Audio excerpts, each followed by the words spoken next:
Hi there, I'm Scarlett, and I hail from the heart of Dallas, Texas. I'm a 35-year-old woman. I have got a story to tell, so grab a seat and let me take you on a little journey through my life. It all began when I was 25, living the Dallas dream. I'm a Texas gal, born and bred, and back then I was just your regular gal working at a local design firm. Life was pretty sweet. But then one day, while I was sipping on my go-to caramel latte at this cozy cafe near work, I crossed paths with what I thought was destiny. I met Nick, my husband, and let me tell you, he was one charming dude. He had just rolled into Dallas after wrapping up college in New York. This guy had a smile that could make ice cream melt in a snowstorm. We got to talking, and before we knew it, we were head over heels. We would chat for hours about everything under the sun, our dreams, our lives, and it felt like we had known each other forever. Love was in the air. A few years later, under the Texas sky, we made it official, tying the knot in a beautiful, intimate ceremony. Just a year after our sweet wedding day, our little Rex showed up. He was a bundle of joy with big blue eyes and the most infectious giggle you would ever hear. Our family was complete and life was perfect. My little Rex is 7 years old. He is a real firecracker, full of life and curiosity about the world. Watching him grow and explore life has been the greatest joy of my life. A year ago, I walked in on a scene that I had never thought I would witness. It was a devastating revelation. My husband, Nick, was cheating on me with none other than Bella, his best friend from college. You know, I always thought Bella was harmless. She had been around since forever, and there were moments when I questioned her proximity to Nick. But Nick, ever the smooth talker, used to tell me she was like a sister to him. I took Nick at his word, for my trust in him was unshakable, and I believed that our bond was equally strong. Bella would visit Nick from time to time, flying in for what Nick portrayed as innocent reunions. It struck me as odd, but I did not want to appear paranoid or irrational. I told myself they were merely best friends catching up. Then came that fateful day when I discovered the truth. Bella had flown into town for the weekend, and she was insistent about babysitting Rex while I enjoyed a much-needed outing with my friends. I decided to catch a movie and perhaps do some shopping, relishing the rare chance to unwind. Nick told me that he was called into his office on a Saturday, so he had no choice but to go there. My friends and I did watch the movie, though our shopping plan had been canceled due to an unexpected change in one of my friend's schedules. I returned home a lot earlier than anticipated. As I walked into the house, a chill ran down my spine and my heart sank. There, right in front of me, was a sight I could never have imagined. Nick and Bella were kissing each other, and they both were all over the couch. What the hell is happening here? Scarlett, what are you doing here? You were supposed to be here later. Huh? Are you serious? This is my home, not yours. Also, that is my husband and not yours. Scarlett, please, babe, this is not what it seems to be. I can explain. I don't need your explanation. How long has this been going on for? Nick looked at me in the eye and told me the truth. Well, a while. How much is a while? Don't get angry, Scarlett. It was when you were pregnant with Rex. But it was an on and off thing, I promise. Since I was pregnant? You were cheating on me while I was pregnant with our son? It has been 7 years. I am disgusted by you, Nick. Scarlett, we never meant for it to last this long, but we love each other. Love? I can't believe this. And where is Rex? Where is our son while all this is happening? I put him to bed earlier. I lied about the office call. You put our child to bed, and you were doing this while he was in the next room? Scarlett, I know I messed up, but it was not like that. I never wanted to hurt you or Rex. Scarlett, please believe us. We are so sorry. Yes, I'm sorry, darling. I'll do anything in the world to make it up to you. Sorry? Sorry does not fix this. You have betrayed everything we had. Our family, our love, everything. And you, Bella? I let you into my house without ever questioning you, and you do this. You are nothing but a home wrecker. Scarlett, please, we need to figure this out. I love you, and I don't want to lose our family. Love does not involve cheating. I need some time to think about this. I will leave. Oh, you surely will. Bella left in a hurry, and Nick decided to sleep in a different room for a week. The tension was suffocating and the silence was deafening. I was absolutely shaken. It was incredibly difficult to come to terms with what had happened. This was beyond disgusting. Nick, the man I had loved and trusted, had turned out to be a pathetic excuse for a husband. The ultimate betrayal was staring me in the face. For a week, we didn't talk. It was all cold shoulders and distant glances. The house felt emptier than ever, even though we were all under the same roof. I could not continue living like this, torn between the love I had for my son and the anger I had for my husband. So, after a week of soul-searching and sleepless nights, I made a decision. I had to choose my own well-being and that of my son over a man who had deceived me in the worst possible way. Nick, we need to talk. Scarlett, I am again very sorry for what happened. Save your apologies. I've made my decision. I want a divorce. Live here in Dallas or go to New York to be with the love of your life. I already know your office has a branch in New York City. You are out of this house. Ask them for a transfer or something. I do not care. I want you out. Scarlett, please let us not rush into this. I messed up, but I love you. Messed up? For 7 whole years? It never even occurred to you what you were doing to our family? It is not like that, Scarlett. Bella and I, we never meant for this to happen. But it did, Nick. You chose to betray me, your wife, with your so-called friend. You two love each other, you say? So go spend your lives together. I don't care about you anymore. Scarlett, please don't do this. I'm begging you. You lie at the lowest tier of the pyramid, Nick. You are a disgusting man. You don't deserve to be in this house any longer. What about Rex? He is staying with me, obviously, until the court decides what's going to happen. Scarlett, I don't want to lose my son. You should have thought about that before you made your choices, Nick. You have 1 week to figure out your situation and leave this house.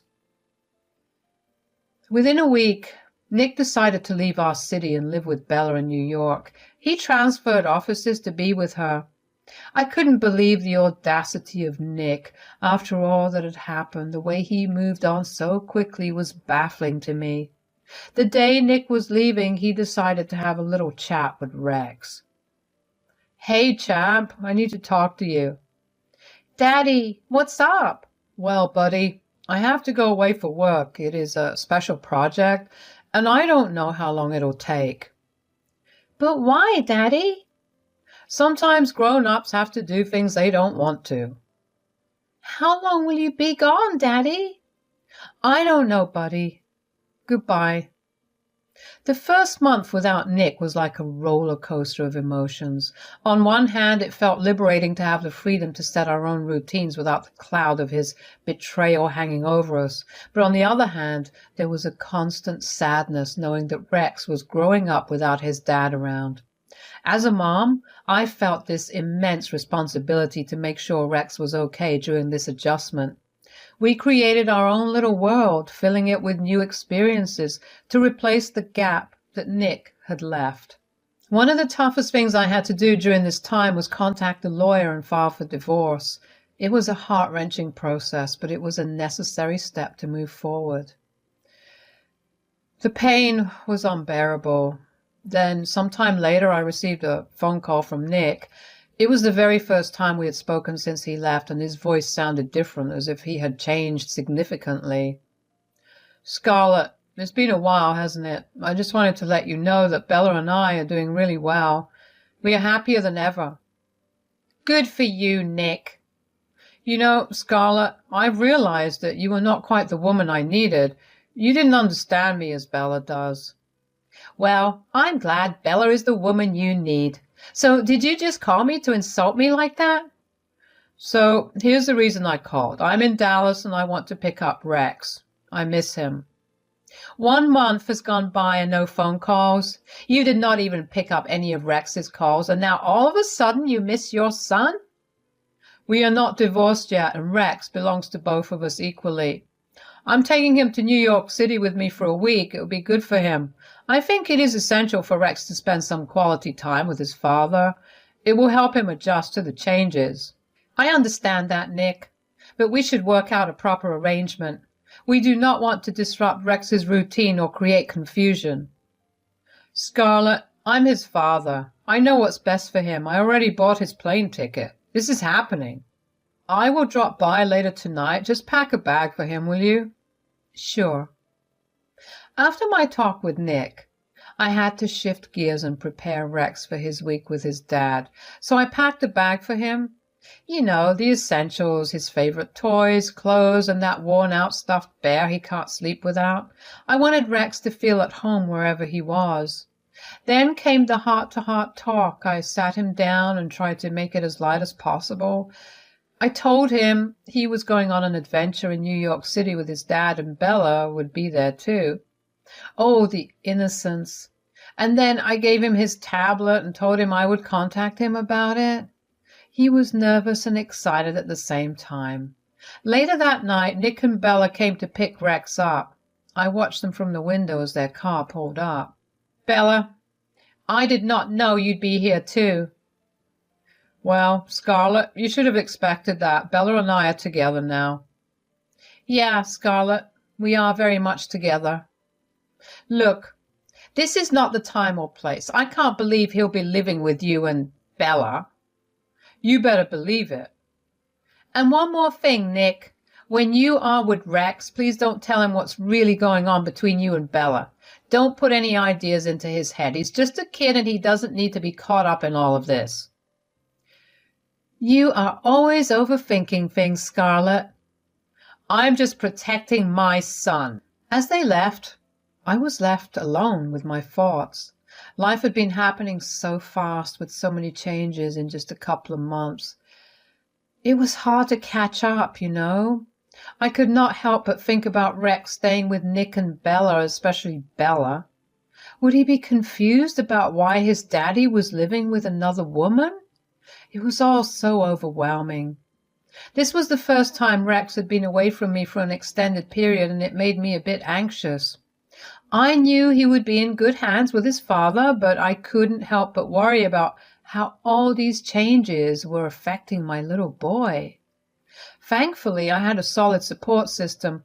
My friends and parents were there for me, providing comfort and a listening ear when I needed it. I was incredibly grateful for them, and they helped me navigate the emotional roller coaster that was my life at that moment. For the next 4 days, I made it a point to video call Rex every day. Each time he picked up, it was like a little ray of sunshine. Sometimes he was out in the park with his dad, and on one memorable occasion they were at Coney Island, riding all those funfair rides. Rex seemed so happy, and that was a relief. Bella was often there with them, and it was hard to see her interacting with my son. The pain was still fresh. On the 5th night of Rex's stay, when I video called him, my wildest nightmare came true. "Hey, champ, how was your day? What did you do? I've missed you." "We went to a museum, Mom. It was so cool. I wish you could have been there." "That sounds fun. Where is your dad, by the way?" "He's not home, Mom." "Oh, he's not?"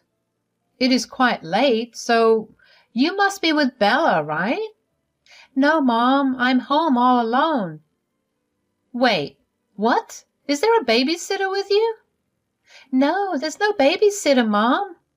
Rex, it is 10 at night. Did you eat something? Dad said he would get pizza on his way back home, but he's not back yet. Hold on a minute, sweetheart. I'll talk to your dad and find out what's going on. I was mad, furious even, at Nick. How could he leave Rex all alone? It was irresponsible and, quite frankly, unacceptable. My concern grew as I tried calling both Nick and Bella, but neither of them was picking up. It was as if the universe had conspired to send me into a panic. Desperation began to set in. I called Rex back, hoping to hear his little voice on the other end, but there was no answer. My heart pounded in my chest and fear gripped me like a vice. I could not help but let my mind wander to all the worst-case scenarios. Had something happened to them? Was Rex okay? My thoughts were racing a mile a minute, and all I wanted was to hear my son's voice, to know that he was safe and sound. I called all three of them again and again, but there was still no answer. At that moment, I knew I had to take matters into my own hands. Desperation drove me to pick up the phone and call Jordan, a close friend who worked in the airline industry. I explained the situation to him, the urgency of it all. Without hesitation, he assured me that he'd do whatever he could to help. I had to get to New York, to my son, as quickly as possible. Jordan worked his magic, arranging the earliest flights possible. The flight was scheduled for 4 in the morning, and the hours leading up to it were the longest and most agonizing I had ever experienced. At 3 a.m., I could not wait any longer. I knew I had to get to New York as soon as possible to find out what was going on and to make sure Rex was safe. I left for the airport in a hurry. As I sat there on the plane, I couldn't stop the tears from flowing, my heart pounding with panic and fear. The seat felt like a prison, the minutes stretching into hours. I knew where Bella's apartment was, having been there once during a visit, but finding my way there at that hour was a challenge, and the dark, quiet streets of New York City only added to my sense of urgency. It was 9 in the morning when I finally reached Bella's apartment. Exhausted, frantic, and terrified, I stood outside her door, my heart pounding. My knuckles hit the door in a hurried rhythm, each sound feeling like an eternity as I waited for someone to answer. Rex finally answered the door. It seemed like he had just woken up. I hugged him and held on to him, crying, "Rex, I'm so glad you're okay. I was so worried." "I was asleep, Mom." "Thank God you locked the door from the inside." "Dad told me to." "Rex, are Dad and Bella still not back yet?" "No, Mom, they're not here." "Well, sweetie, Mommy is first going to make you a quick snack and then pack your bags. You are coming back with me." I stayed at Bella's apartment with Rex until 1 in the afternoon. The flight back home wasn't scheduled until 3, and there was no sign of Nick and Bella. With each passing minute, my fury grew, and I could have throttled them both with my bare hands for their irresponsibility. I couldn't fathom how they could leave a 7-year-old child all alone and not have the decency to communicate with me. God only knows where they were, what they were doing, or why they had left my son unattended. I just wanted to get back to Dallas. We arrived back at our home in Dallas around 8 in the evening, and I could not help but feel a sense of relief wash over me. Still, there was no word from Nick. I had so many questions and so much anger, and a part of me was also worried for him. Then, after having takeout for dinner, I dialed Nick again, and this time he picked up. But this time, I was not letting him off the hook easy. "Hey, how's it going?" "I'm okay. It's been quite a day. Where have you been?" "I just got around to listening to your voicemails. You sounded concerned about Rex last night." "Yeah, I tried to reach out to him, but he was not responding yet." "So, where is our son?" Well, yeah, I noticed you called last night and this morning. We had a lovely pizza night, watched a movie, called it a night early, and today we've been out all day. That is all well and good, but where's Rex right now? I really want to talk to him. He's not answering my video calls on his tablet. Rex is here with me, actually. We're having a great time playing together. Oh, are you? Hold up a minute. I handed over the phone to Rex and put it on speaker. Hey, Daddy. Oh my God, Rex, hey buddy, how did you get there? Mommy came to Bella's house in the morning and took me home. Rex, I'm really sorry for leaving you alone and not coming back last night. Give the phone to your mom. Rex, honey, why don't you go and play? Thank God he's with you. Bella and I were just about to go to the cops. Listen, I can explain. Nick, do you have any idea how worried I was? You left Rex alone overnight.